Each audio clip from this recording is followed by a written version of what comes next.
Este trabalho buscará apresentar como o 1º Batalhão do 86 Regimento de Infantaria da 10ª Divisão de Montanha realizou o ataque à região de River Ridge, executando uma clássica operação em montanha. Em fevereiro de 1945, o 4º Corpo de Exército estava colocando em execução o Plano Anchor. A 10ª Divisão de Montanha americana, tropa altamente especializada, seria empregada no esforço principal. A 1ª Divisão de Infantaria Expedicionária deveria conquistar Monte Castelo para facilitar a manobra da 10ª Divisão de Montanha. Os ataques teriam início na noite de 18 de fevereiro e seriam defasados no tempo. A 10ª Divisão de Montanha conquistaria Monte Belvedere, Matsankana, onde seria ultrapassada pela 1ª Divisão de Infantaria Expedicionária. A partir desse ponto, conquistaria o Monte della Torrácia e o Monte Terminale. A 10ª Divisão de Montanha deveria realizar uma ação preliminar para proteger seu flanco esquerdo contra a observação e fogos conduzidos pelos alemães a partir da linha de alturas chamada pelos americanos de River Ridge. Esta linha de alturas é formada pelas seguintes elevações: Pizzo Campiano, 968 metros, Capel Busso, 1.158 metros, Serrazitia, 1.402 metros, Riva, 1.424 metros, Mancinello, 1.463 metros, Cingio del Bure, 1.411 metros, Le Piage, 1.494 metros. A altitude média do Riacho da Ardanha, no sopé das elevações, é de 500 metros.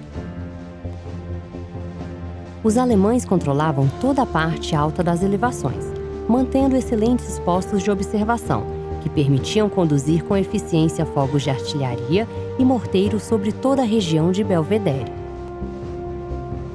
Durante o planejamento para a conquista do Monte Belvedere, foi decidido que, devido à importância de seus observatórios para a operação, a linha River Ridge deveria ser conquistada no ataque preliminar. O comandante da 10ª Divisão de Montanha decidiu empregar o 86 Regimento de Infantaria de Montanha nessa missão, utilizando seu 1º batalhão no esforço principal contra a linha Pizzo Campiano, Capelbusso, Serrazitia, Mancinello. Relatórios de inteligência indicavam a presença de elementos do 2º Batalhão do 1044 Regimento da 232 Divisão de Infantaria. A força estimada na linha de alturas era de 40 a 50 homens. Eles ocupavam posições bem preparadas, cobrindo todas as possíveis vias de abordagem. Para tornar o ataque um sucesso, era fundamental obter a surpresa. Desse modo, foi decidido que o ataque deveria ser realizado à noite, pois as trilhas de acesso poderiam ser muito bem vigiadas durante a luz do dia. Em 15 de janeiro de 1945, uma patrulha de 5 especialistas de montanha foi lançada para reconhecer a região de Pizzo Campiano. A patrulha seguiu por uma trilha já existente que se iniciava em Cadernulho, sendo que na parte final foi necessário realizar uma escalada livre, num trecho bastante íngreme da elevação. Por esta trilha chamada de número 1, era possível que uma pequena fração, bem treinada em técnicas de montanha, pudesse atingir o cume da elevação. A trilha era durante todo o trajeto impraticável para o uso de mulas, e no trecho final seria necessária a colocação de cordas fixas para facilitar a escalada dos militares. Contando com a ajuda de guerrilheiros partisans, outra trilha foi localizada, tendo como origem o casario em Pianati e seguindo até Capelbusso. Essa trilha, a número 2, poderia ser utilizada por mulas após o degelo da neve. A trilha foi considerada muito boa. Não havia necessidade de colocação de cordas fixas e poderia ser utilizada por tropas sem especialização em montanha. Vista atual do itinerário das trilhas número 1, Pizzo Campiane, e número 2, Capel Busso. Novas patrulhas e reconhecimentos foram realizados na região, sendo identificadas mais 3 trilhas. A trilha número 3 iniciava próximo a Migliante e Casa Tonelli. Atravessava o Riacho d'Ardanha, terminando em duas casas abandonadas cerca de 400 metros abaixo do cume. Era uma trilha muito acidentada e íngreme, porém, numa rota direta para o topo do Monte Serrazitia. Para o trecho final, seriam necessárias a instalação de 6 cordas fixas, para facilitar o movimento de tropas especializadas em montanha sobre os paredões e 2 pequenos penhascos. A trilha número 4 tinha seu início em Poggioforato. Cruzava o Riacho d'Ardanha, seguindo pela ravina até a crista de Cindio del Bure. A tropa deveria atingir Mantinello, progredindo pela crista da elevação, vindo pelo sul. Mais ao sul, a companhia Foxtrot, do 2º Batalhão do 86 Regimento, que estava em reforço à operação, localizou uma trilha, a de número 5, que começava em Madonna dell'Acero. Cruzava o Riacho d'Ardanha, subindo até Lepiate, onde deveriam realizar a proteção do flanco esquerdo da ação do 1º Batalhão.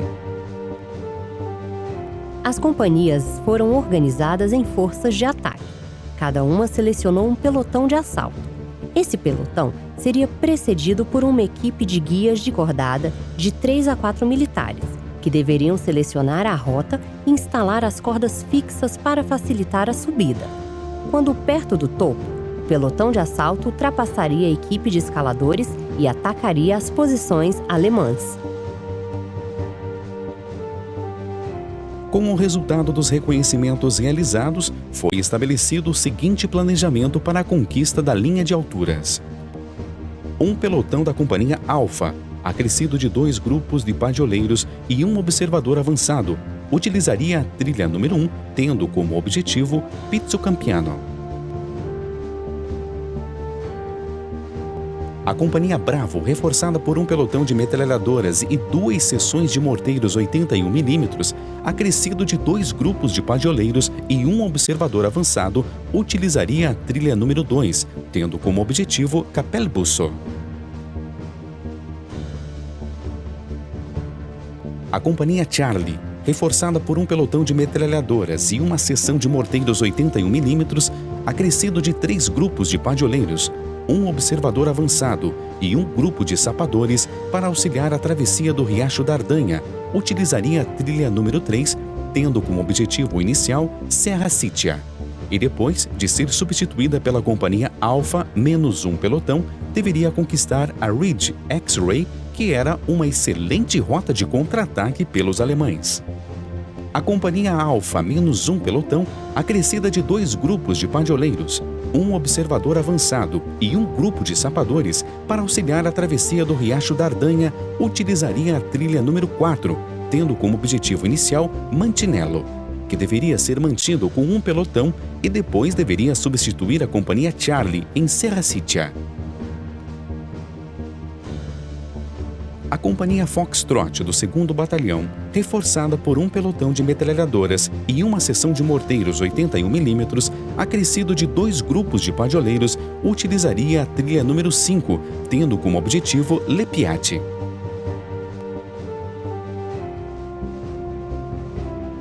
Para a logística, foi estabelecido que eixo principal de suprimento seria a trilha número 2, pois era a única rota que permitia o uso de mulas para o transporte.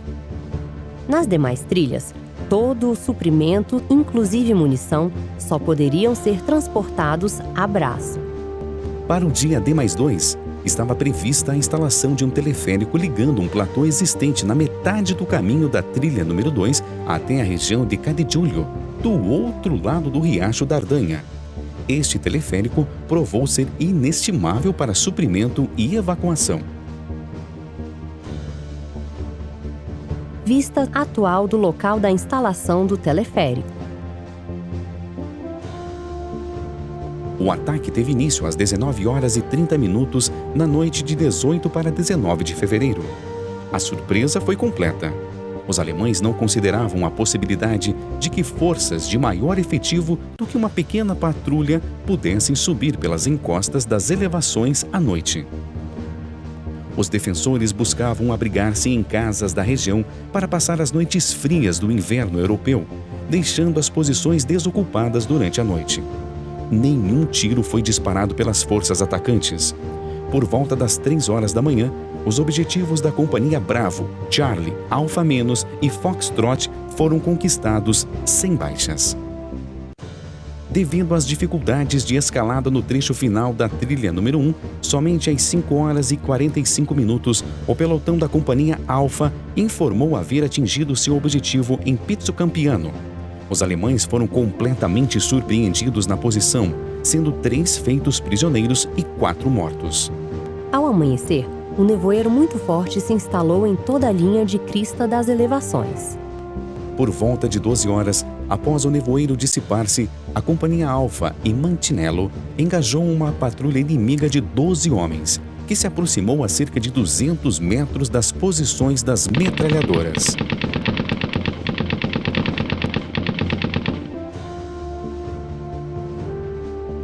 Seis foram mortos e 6 se renderam. Eles estavam muito surpresos com a presença de tropas americanas no alto das elevações. Às 15 horas e 30 minutos, uma força de cerca de 40 alemães tentou contra-atacar a Companhia Charlie, tendo como base de partida a Ridge X-Ray. Foram repelidos por fogos de artilharia, morteiros e metralhadoras.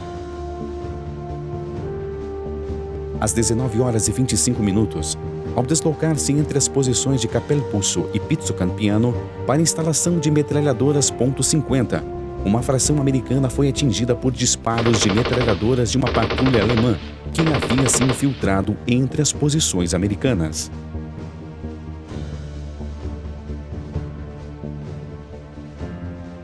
Durante a noite de 19 para 20 de fevereiro, o pelotão da Companhia Alfa foi contra-atacado em sua posição em Pizzocampiano.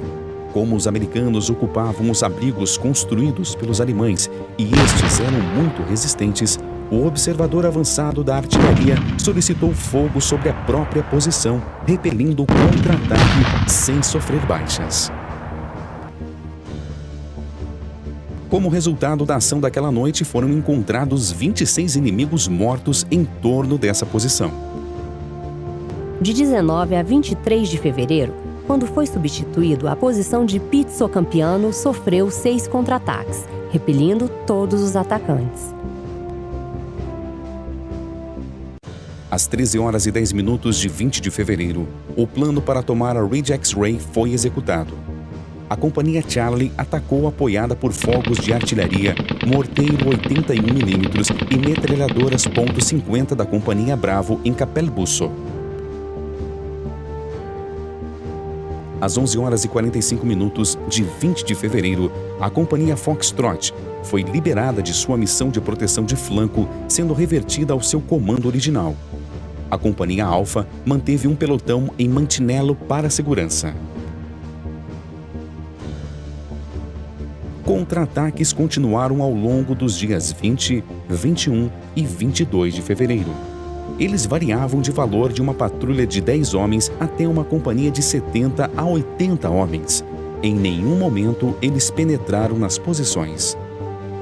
Os objetivos de escalada foram alcançados sem baixas, mas nos contra-ataques que se seguiram ocorreram 17 mortos, 38 feridos e 3 desaparecidos. Com o interrogatório dos prisioneiros, foram obtidas as seguintes informações. A 7ª Companhia do 1044 Regimento, da 232 Divisão de Infantaria, mantinha a Cordilheira. Esta subunidade seria substituída pelo 4º Batalhão de Montanha no dia 19 de fevereiro. Ela sofreu pesadas perdas nos combates de 19 e 20 de fevereiro. Em nenhum momento os alemães esperavam um ataque organizado àquela linha de alturas. Foi uma surpresa completa, pois consideravam ser um obstáculo muito íngreme para que uma força de valor batalhão pudesse transpor. O sucesso da operação, que foi preliminar ao ataque ao Monte Belvedere, foi possível pelos seguintes fatores. 70% do pessoal havia sido treinado neste tipo de operação nas montanhas rochosas americanas. Eles não tinham medo de terrenos acidentados ou grandes alturas. Reconhecimento precoce e completo dos objetivos e das rotas de abordagem por oficiais e homens que conheciam a atividade em montanhas. Um plano complexo, entretanto de execução facilitada por ordens bem detalhadas, uso de caixão de areia, fotos aéreas e orientação completa a todos os integrantes do batalhão. Reconhecimento aéreo do terreno que não pôde ser observado pelo reconhecimento terrestre. Um período de prática em terreno quase tão idêntico quanto ao que a tropa iria operar. Movimento noturno nas fases de aproximação e de ataque. Alto moral e espírito de corpo dos homens que sabiam que eram especialistas em combate de montanha, fazendo o máximo para superar as dificuldades e justificar sua formação especializada.